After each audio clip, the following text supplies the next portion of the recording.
Sejam bem-vindos a mais uma sessão do PHC TV. Hoje vamos falar sobre movimentos de estoque em valor. Por vezes, o fornecedor envia uma guia de recepção sem valorização a acompanhar a mercadoria.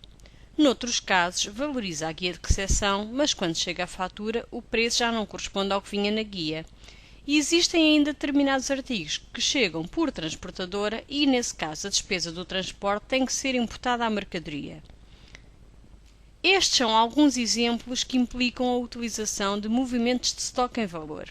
Seguindo este raciocínio, pretende-se com este filme mostrar como configurar o software para conseguirmos ter o preço-custo ponderado dos artigos correto e o custo das vendas entretanto efetuadas atualizado. Vamos para isso socorrer-nos de 3 cenários. No primeiro cenário, a entrada de estoque é feita através de uma guia de recepção sem valorização. A valorização é feita pela fatura de compra a posteriori. Começamos por configurar os códigos de movimento de conta corrente que serão utilizados no ecrã de compras. Necessitamos então de criar o código correspondente à guia de recepção, que deve lançar em estoque com um código de movimento de estoque de entrada, como no caso deste nosso guia de recepção. Necessitamos ainda de criar o código correspondente à fatura que valorizará os artigos e que deve estar configurada para lançar como valor em estoque pela diferença para a entrada física com o código de movimento de estoque também de entrada, como é o caso deste nosso código de vossa fatura. Esta possibilidade de configurar os códigos de movimento de conta corrente para lançar como valor em estoque pela diferença para a entrada física está disponível apenas nas gamas PHC Advanced e PHC Enterprise, daí a chamada de atenção nos cenários 1 e 2, que, como veremos, também utiliza esta mesma opção. Configurados que estão os códigos de movimento de conta corrente, vamos então consultar o ecrã de compras e encontramos uma guia de recepção para um artigo em que temos 15 unidades, mas não temos valorização desta entrada. Acedendo à ficha do artigo, conseguimos então confirmar que o seu preço-custo ponderado neste momento é de 0 e que existiu uma entrada de estoque de 15 unidades. Vamos ver se já existe alguma fatura onde tenha sido utilizado este artigo e temos já então o nosso artigo numa fatura em que há saída de 2 unidades, mas confirmamos que o preço de custo unitário continua a zeros. Temos então uma entrada via guia de recepção sem valor. Com a chegada da fatura do fornecedor, é necessário então valorizar esta entrada de material. Para isso é necessário que a fatura do fornecedor seja efetuada por cópia do documento de entrada de estoque, por exemplo, por duplicação, para a vossa fatura-valor, cujo código acabamos de criar.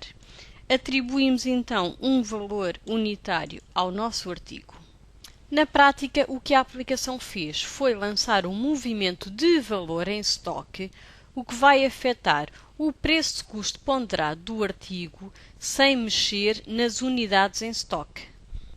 Por ser utilizado um código configurado para lançar em valor pela diferença para a entrada física, a aplicação vai ver o valor do nosso artigo na linha do documento de origem, neste caso era 0, e lança o movimento de valor pela diferença para o preço na fatura do fornecedor. Daí a necessidade de emitir esta fatura do fornecedor por cópia da guia de recepção. Como podemos ver na ficha do artigo, mais uma vez, o seu preço de custo ponderado foi já atualizado com o valor constante na vossa fatura-valor. No segundo cenário, a entrada de estoque é feita através de uma guia de recepção com um determinado valor, mas quando chega à fatura do fornecedor, o preço já está alterado. Neste segundo cenário, temos uma guia de recepção que dá entrada de material, mas que já se encontra valorizada. No nosso caso, entrada de 10 canetas a 5 € a unidade. Tal como no cenário anterior, confirmamos que o nosso artigo foi lançado numa fatura de venda, já depois da entrada via guia de recepção, tendo por isso ficado com o custo unitário de 5 €. Com a chegada da fatura do fornecedor, constatamos uma diferença no preço relativamente ao que tínhamos avançado na guia de recepção e que vamos ter que refletir no preço de custo ponderado do nosso artigo. Para tal, e seguindo o mesmo raciocínio do cenário 1, ao copiar a guia de recepção para a vossa fatura-valor, será garantida a criação de um movimento de estoque em valor pela diferença entre o preço na vossa fatura-valor e o preço na guia de recepção, e desta forma teremos na ficha do artigo, no separador de dados financeiros, já atualizado o preço de custo ponderado do artigo.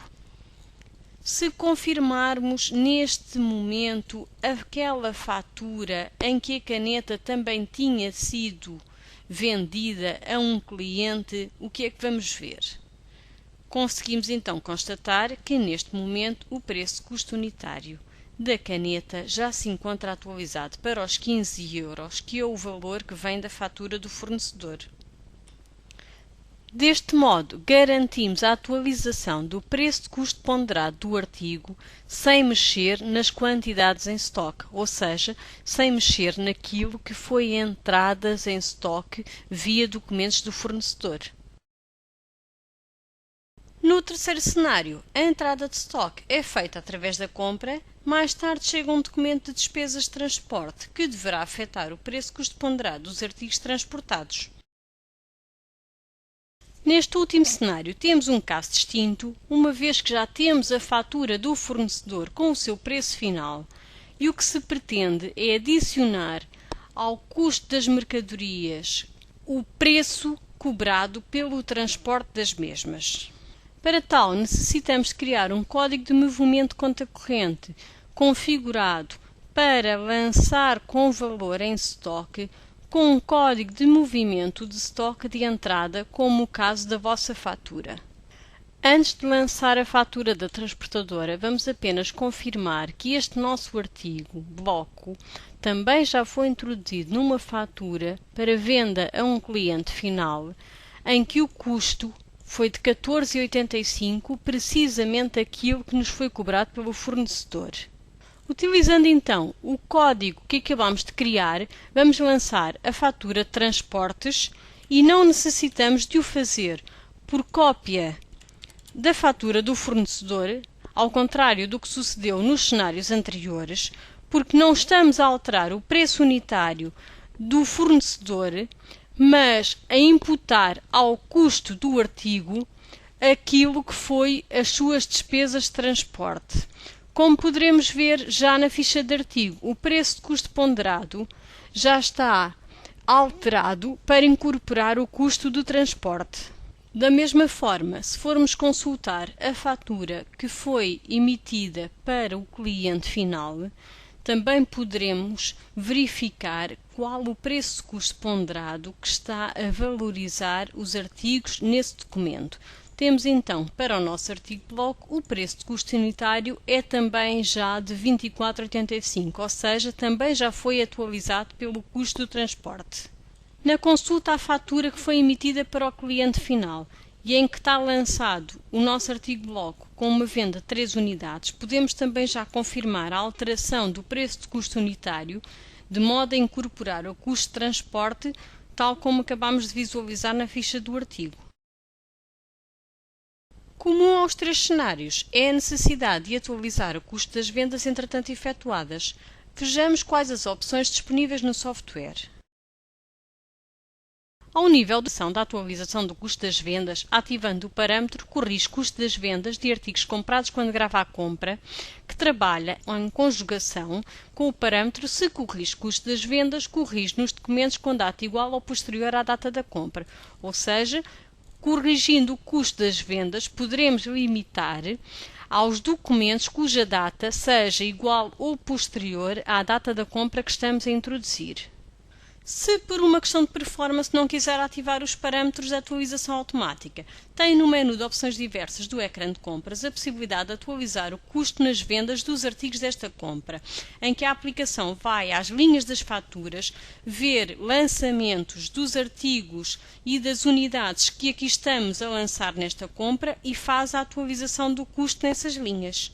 Se não quiser ativar os parâmetros de automatização por uma questão de performance, mas também não quiser ter o trabalho de estar em cada compra a lançar a atualização do custo das vendas, tem no fecheiro de estoques e serviços, nas opções diversas, a possibilidade de corrigir erros no estoque atual de todos os artigos ou apenas do artigo em que está posicionado, sendo que no ecrã de verificação de erros deste artigo, pode atualizar o custo das vendas considerando o preço de custo dos compostos calculado com base na soma de componentes e ou atualizando todos os preços de custo ponderados das vendas e ou forçar a atualização de todos os custos das vendas, sendo que esta última opção vai atualizar o custo mesmo nas vendas que já estão contabilizadas.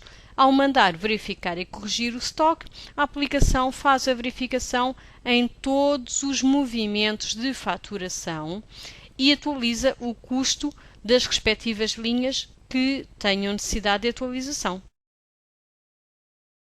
Como acabamos de ver, sem que o utilizador precise de efetuar movimentos de correção, temos a garantia de que ao lançar a fatura do fornecedor, o preço de custo ponderado dos artigos comprados fica correto, bem como o custo de eventuais vendas que tenham ocorrido entre a data de entrada do material e a data da fatura de compra.